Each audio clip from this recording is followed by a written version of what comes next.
La guerre, tu sais, c'est plus juste sur les champs de bataille comme on les connaît.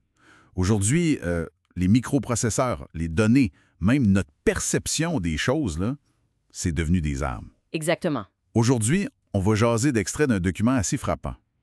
La guerre numérique. Impact et scénario d'effondrement. Hmm. Notre but, c'est de décortiquer un peu les points importants pour comprendre comment une guerre numérique pourrait, concrètement, changer le terrain, l'information, puis l'économie. Puis ce qui est vraiment marquant, là, c'est de voir comment le numérique frappe directement le monde physique. L'analyse, elle montre une dépendance critique. Ouais. La puissance militaire moderne, elle est devenue fragile. Elle tient à quelques points vulnérables dans la chaîne d'approvisionnement des puces électroniques. Ah ouais? Genre quoi, par exemple? Imagine le sabotage ciblé d'usines de semi-conducteurs, mettons en Arizona ou au Texas. Ça affaiblirait directement les missiles, les drones. Tous les systèmes avancés, j'imagine? Oui, tout ce qui dépend de ça. Puis ça va plus loin que juste le sabotage physique. OK. Le document parle d'embargo sur des composants d'IA très spécifiques.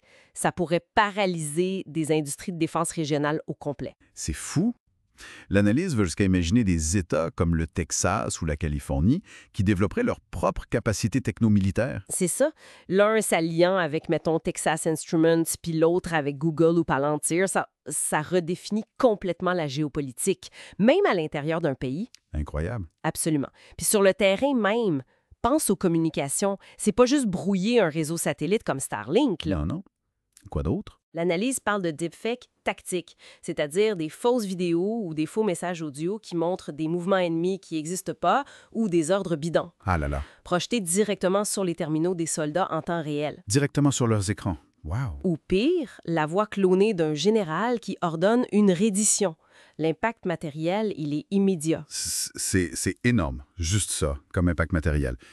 Mais là où l'analyse devient vraiment troublante, c'est quand elle aborde la guerre cognitive. Ça, c'est quoi au juste?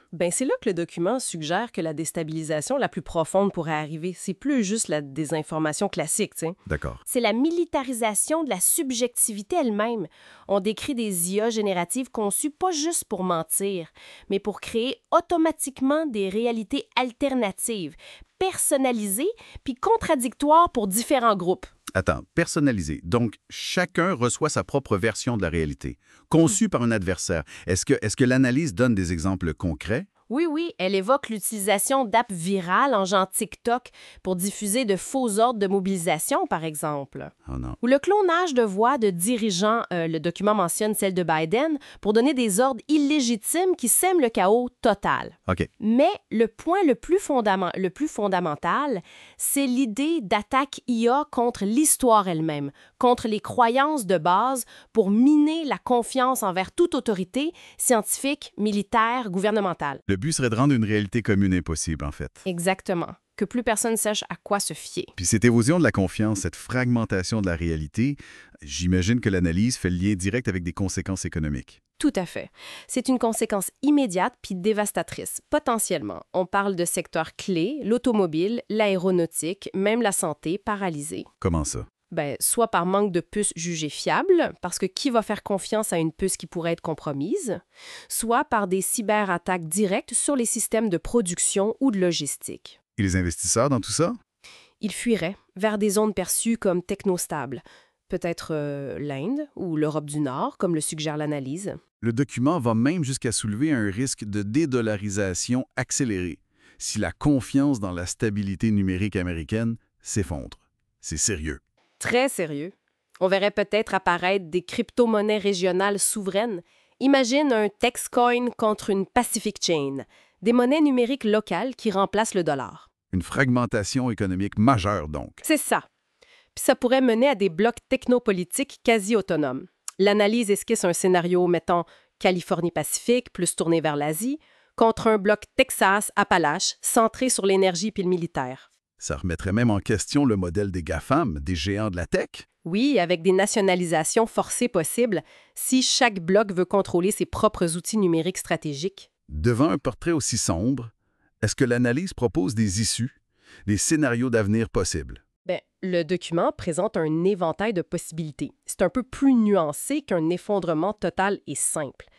Ça va d'une restauration fédérale OK. Comment? où une IA offensive développée par le gouvernement central arrivera à neutraliser les menaces numériques, une sorte de cyberpacification, si on veut, D'accord. à une partition techno-fédérale, instable. Les États coexistent, mais avec des infrastructures numériques séparées puis potentiellement hostiles. Et les scénarios plus pessimistes, j'imagine qu'il y en a. Oui, ils incluent une guerre civile hybride vraiment chaotique, alimentée par des IA qui deviennent hors de contrôle. Ouf. Ou même une capture extérieure, une puissance étrangère qui profiterait du chaos pour prendre le contrôle des infrastructures numériques critiques américaines. Ça donne le vertige. Mais l'analyse insiste, et c'est important, que c'est pas de la science-fiction lointaine, hein. Non, pas en tout. Les bases de cette guerre numérique existent déjà. Dans nos infrastructures cloud, les objets connectés partout, les IA open source. Précisément. Le message clé, je pense, c'est que le vrai champ de bataille aujourd'hui, c'est plus seulement le terrain physique. C'est aussi ailleurs. C'est les centres de données, les réseaux sociaux, puis ultimement nos esprits. C'est là que ça se joue la prochaine génération de conflits. Ce qui nous amène à une réflexion finale assez fondamentale, finalement. Si la réalité elle-même devient un champ de bataille informationnel, comment on fait pour distinguer le vrai du faux? C'est la question à 1 million. Comment on peut encore se fier à ce qu'on voit sur nos écrans? C'est une question qui mérite qu'on y pense sérieusement.